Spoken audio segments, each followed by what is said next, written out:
Hey, I'm a red cap chief. So you want to make sure that you're paying attention to me.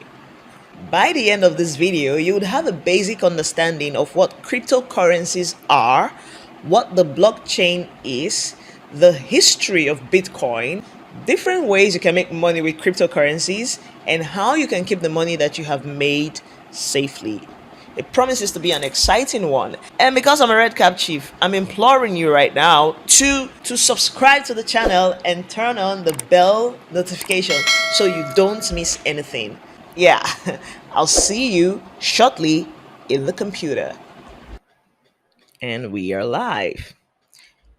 When you hear the word cryptocurrency, I know the first thing that comes to your mind is Bitcoin, Ethereum, Shiba Inu, and all the other magical coins making people rich all over Web 3.0. But I know that you're curious about what it all means and how you can get started. You want to cash in to your you want to cash out like every other person is doing. Oh well, you've come to the right place because today we're going to be talking about cryptocurrency 101, a basic guide for beginners, like beginner level stuff right here. And this is a quote that is making me excited these days. Yeah, it's by Miles Monroe. He said that when purpose is not known, abuse is inevitable. If you do not know purpose, you're definitely going to abuse that thing that you're trying to work on. It's the same thing in the cryptocurrency industry. If you don't understand it, you're going to make a lot of mistakes.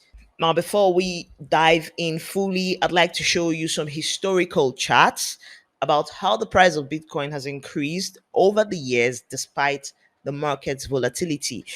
I just want to let you know what we're about to get ourselves into here, the landscape of opportunity, and why now is the best time to get in on this. We're early, we're not late at all. At all. So, this is a historical snapshot from CoinMarketCap, a website we used to do research for new tokens and coins. So, this particular snapshot was taken on the 28th of April 2013. And can you see the price of Bitcoin right there? It's 134. $134. Like, I know you're thinking right now, if only you could go back in time to that particular time so that you could buy like 1,000 or 100 Bitcoins, right? I yeah, I totally can imagine that. You see, as at this time we had only seven cryptos. Ethereum wasn't even born yet at this time. Can you beat that? So fast forward to the next year, on the 6th of April 2014, you can see the price of Bitcoin is now over $400. And fast forward to the following year, which not the following year now, fast forward to 2017, by this time Ethereum has been born and Bitcoin had crossed $1,000 at this time. This 2017 was a really historical year for Bitcoin because this particular snapshot, the one you're looking at right now, was in April. But in December of the same year, I call it the magical year, in December of that same year, Bitcoin rose to almost $20,000. Like $20,000. Ah, you don't want to hear my story about that particular year and my relationship with Bitcoin. Let's just leave it be and move along. So, lastly, the last historical chart I'm going to show you is for 14th of November 2021, which was last year. Bitcoin had a mind-blowing historical all-time high of over $65,000. Like, it got to almost $70,000. And there's this prediction that Bitcoin is going to hit $100,000 someday. We actually thought that was going to happen last year with the way the price was skyrocketing. So now that I've gotten you excited about all that, I want to get into the video proper, and let's start to talk about what is cryptocurrency. What is cryptocurrency? Cryptocurrency is a digital form of money that is secured by cryptography, and they allow peer-to-peer transactions without the need for an intermediary or a third party like a bank. To fully understand what cryptocurrencies are, you need to understand what money is and how it has evolved over the years. Now, let's go down memory lane and see what's been up with money over the years. From barter to coin to crypto. Over the years, money has evolved from being just physical paper and coins to becoming digital, like digital currencies and cryptocurrencies. You can see this image right here from CoinGecko, where it shows the phases of money, how it moved from barter trade. Remember when people would trade what they have for something they don't have, and then it moved to primitive money where we started using things like shells and cowries, and it moved on. It evolved to become commodity based, where the money was backed by actual gold and special or precious metals. And then it evolved into becoming government based, which is basically what we call fiat currency today, where a government will create a fiat currency and then make it a legal tender of that particular nation. And now it has evolved, or is evolving into math based money, like cryptocurrencies. That's where we are right now. Yes, it's not fully adopted, but we're on the way. We're on our way. Money is a store of value and a medium of exchange that allows people to acquire things they need to live. Money today is largely known as fiat. Yeah, that's like the commonest form of money right now. Now, what the fiat is money? Like, this is me just trying to do a play on words right there. But is there a difference between fiat and money? Fiat currency is a medium of exchange established as money and often backed by government regulation, like I said before. But once a government approves the fiat currency, they also make it the legal tender for the particular nation. For example, the Nigerian naira is fiat currency, Ghana cedis is fiat, and the US dollar are all fiat currencies that are legal tenders. On the other hand, cryptocurrencies are not yet considered money in most part of the world, as it does not have legal tender. But there is a certain country called El Salvador, which became the first country in the world to accept Bitcoin as legal tender. So one thing that is wrong with fiat money, which makes it a bit less superior to cryptocurrency, is that fiat money is subject to inflation and central banks can print more fiat currencies at any time. In comparison to like the leading cryptocurrency Bitcoin, which has a fixed supply of 21 million units, making it even scarcer than gold. Once the last Bitcoin is mined, which is expected to happen, I think, is it in another 20 years time, I think 2040 or so, there will be no more Bitcoin produced. Like, the people who have it will be the people who have it, and of course you can imagine the value would have gone up astronomically.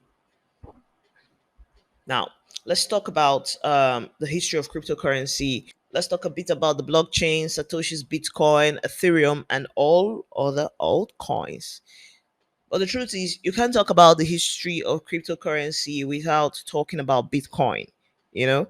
Because the concept of digital currency went viral when the world was introduced to Bitcoin in 2009.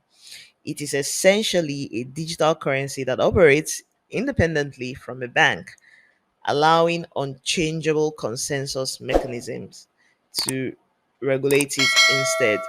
Now, what is a consensus mechanism? I know that sounded like mumbo jumbo right now, right? But a consensus mechanism is a system of operation that users of a blockchain network, stay with me, that users of a blockchain network follow to agree on the legitimacy of transactions. So once a transaction has been validated, it's recorded on the blockchain. What that basically means is that you do not need a third party like a bank to send and receive money. As long as you have your wallet and the ability to copy and paste addresses, then you're good to go. We're going to talk more about different types of wallets in another video. Just make sure you stay subscribed so you don't miss anything. But for now, I want you to know that all cryptocurrency transactions are stored on a decentralized or distributed ledger technology called the blockchain. This type of ledger cannot be forged or manipulated, which is what makes it really interesting. Now, let's just talk briefly about the blockchain. Contrary to popular belief, Bitcoin was not the first use case of the blockchain, but the blockchain was popularized by Bitcoin, which was created by a person or group of people using the name or pseudonym called Satoshi Nakamoto. He or they created Bitcoin in 2008 and used the blockchain to serve as its public transaction ledger. Satoshi was able to accomplish this because he leveraged on an existing work that was done by some guys named Stuart Haber, W. Scott Stornetta, and Dave Bayer. Simply put, the blockchain is a distributed ledger. It's a decentralized ledger. It's a database that is spread across multiple independent computers known as nodes. There is no single custodian of data and no central authority. Now, you may begin to really understand why the government hates crypto. Just as a side note, the identity of Satoshi Nakamoto remains unknown till date. Yeah, he checked out of the project that was in 2010 or so, and that's the last anybody has heard from him or them, as the case might be. Let's quickly talk about how blockchains work. And if you're just hearing about the blockchain for the first time, then your curiosity must be like really high right now. In a blockchain, transactions are stored in blocks, with each newly generated block referring to the block before it with a unique identifying number called a hash. With a technology like the blockchain, you don't need trust to carry out peer to peer transactions. Trust is based on technological features, such as the fact that all blocks can be viewed by the public. No transaction is added to a block without first being verified by a miner, which is a special type of computer in the network. It is almost impossible to manipulate this. Now that we understand the blockchain technology, let's continue talking about Bitcoin, right? Which is the world's oldest cryptocurrency. Bitcoin was originally conceived in 2008 by Satoshi Nakamoto, who wrote, published, and shared the project's white paper to a small circle of cryptography enthusiasts. If you want a copy of that white paper, just do a quick Google search and you'll find it. Or better still, click on the link in the description below to join the Cryptocious community and I'll hook you up. Let's look at some major highlights of Bitcoin. On the 3rd of October 2008, that was when Satoshi published the popular Bitcoin white paper. On the 3rd of January 2009, apparently I shared the same birthday with Bitcoin. The Genesis block, or block number 1, was mined. That's the very first mining for Bitcoin happened. And on the 12th of January 2009, the first Bitcoin transaction of 10 BTC from Satoshi to Hal Finney happened.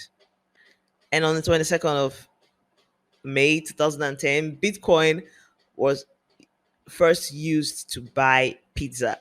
The guy, it was recorded that he used 10,000 BTC to buy pizza, which at that time was worth about $40. But today, if you were to convert 10,000 bitcoins, it's millions and millions of dollars. So, which makes it like the most expensive pizza ever bought. On the 6th of November, the market cap for Bitcoin exceeded $1 million for the first time. And then the historical all time high that I talked about earlier on happened on the 9th of November 2021. Now, we've been talking about Bitcoin, Bitcoin, Bitcoin, but the truth is, there is no way you're going to talk about the history of crypto without talking about Bitcoin, because Bitcoin is kind of like the godfather of all cryptos. But now I'd like us to take a look at the top 10 cryptocurrencies by market capitalization as of today, the 21st of February 2022.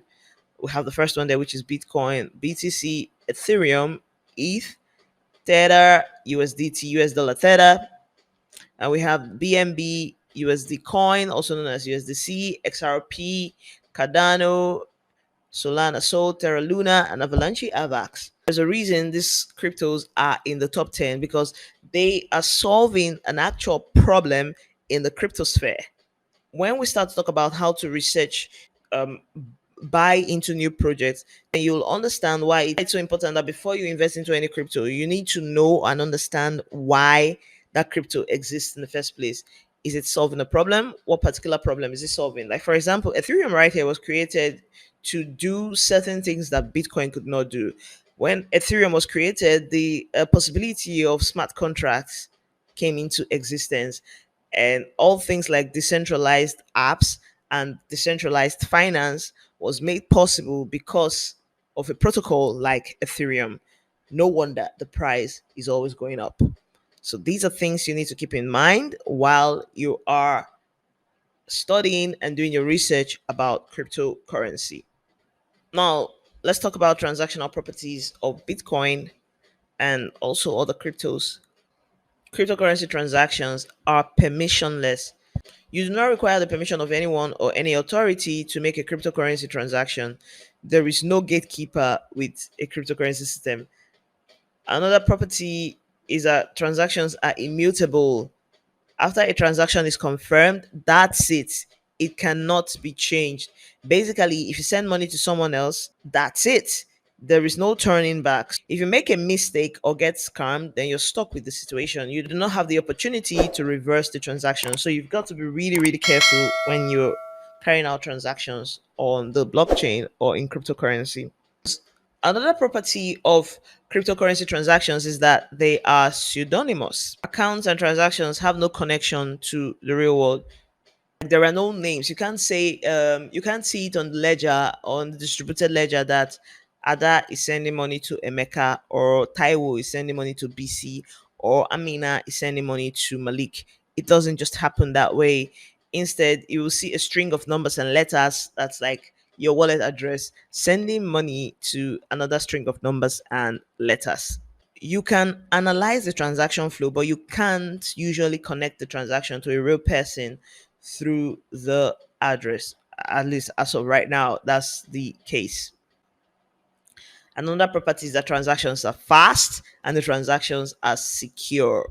Like, the network for cryptocurrency transactions is global, so it doesn't matter where the transaction originates and terminates. They are fast and secure. Okay. Now you might be thinking, what are the ways that you can acquire cryptocurrency? So if you want to get into the cryptocurrency space and start acquiring crypto, here are three ways you can go about it. And once again, this is not an exhaustive list. You can purchase them using your native currency through a cryptocurrency exchange like Binance or Coinbase. Another way is that you can mine bitcoins. In order to do this, you will need a high-end computer. And the third way is you can sell products and services in exchange for crypto. That's actually a very good way to acquire some crypto. But before purchasing or acquiring crypto, you need to decide where you're going to store or hold them. Which brings us to talking about cryptocurrency wallets. In another video, we're going to go do an extensive overview of cryptocurrency wallets, how to get started, and all of that. But for now, just want you to know that there are two types of wallets: custodial wallets and the non custodial wallets. A custodial wallet is a wallet in which the private keys are held by a third party, while a non custodial wallet is a type of blockchain wallet that lets you be your own bank. Like, you're in charge of your keys, you hold your own private keys, you're in full control. And if anything happens, you're done for. That's why some people prefer custodial wallets over non custodial, because if they forget like the password, they can easily request for a new password. But the reason it's better to hold your crypto yourself is because anything can happen to the custodial wallets. Because if anything happens to these custodial wallets, you could lose all your crypto and you're done for. Usually, these custodial wallets are owned by exchanges like Binance, for example, or KuCoin. It has happened before where an exchange was hacked, and all the people who had their wallets on that exchange lost their money. Examples of custodial wallets include Binance, BitMEX, BitGo, blockchain.com, etc. And some examples of non-custodial wallets include Trust Wallet, Exodus, Ledger Nano, X, Trezor One, Zengo, Wasabi, etc. Not your keys, not your coins is a popular expression in the world of cryptocurrencies, and a very important one at that. Without owning your keys, you wouldn't really be in control of your coins. Now, let's briefly talk about the different ways you can make money from cryptocurrency. I've outlined 6 ways you can make money from crypto, which is in no way an exhaustive list, but it's enough to get you started knowing what's possible, right? Yeah. And the first one on my list here is investing, which is a long term approach that involves buying and holding crypto with the hopes that the price will increase at a future date. Now, I want you to be aware that all forms of investment comes with a reasonable amount of risks and should be done with caution, with extreme caution in some cases. The rule of thumb here is to never invest any amount that you cannot afford to lose. If we're cool with that, let's talk about the second way you can make money from crypto, which is trading. If investing is long term, trading is a short term approach that involves exploiting market volatilities, and it requires a considerable amount of skills. If you are brand spanking new, I'll advise you stay away from this until you're strong enough and skillful enough or skilled enough, right? So the next way you can make money from crypto is through arbitrage. Arbitrage is a process of buying a digital asset on one exchange and selling it simultaneously on another exchange where the price is higher.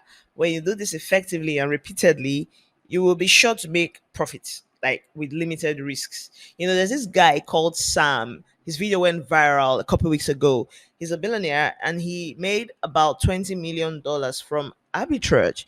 So you might want to pay attention to arbitrage closely. Yeah, I actually do like arbitrage a lot.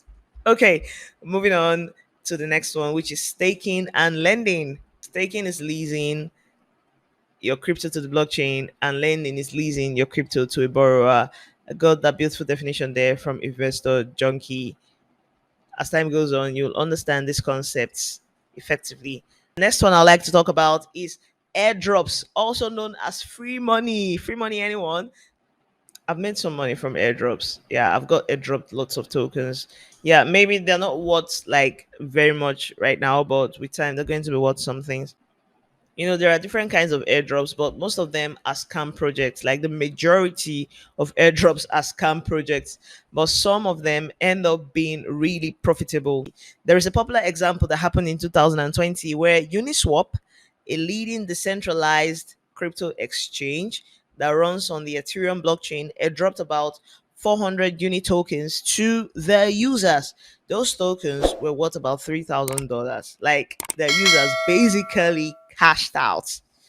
I wish I knew about crypto then, right? Free 3K or more.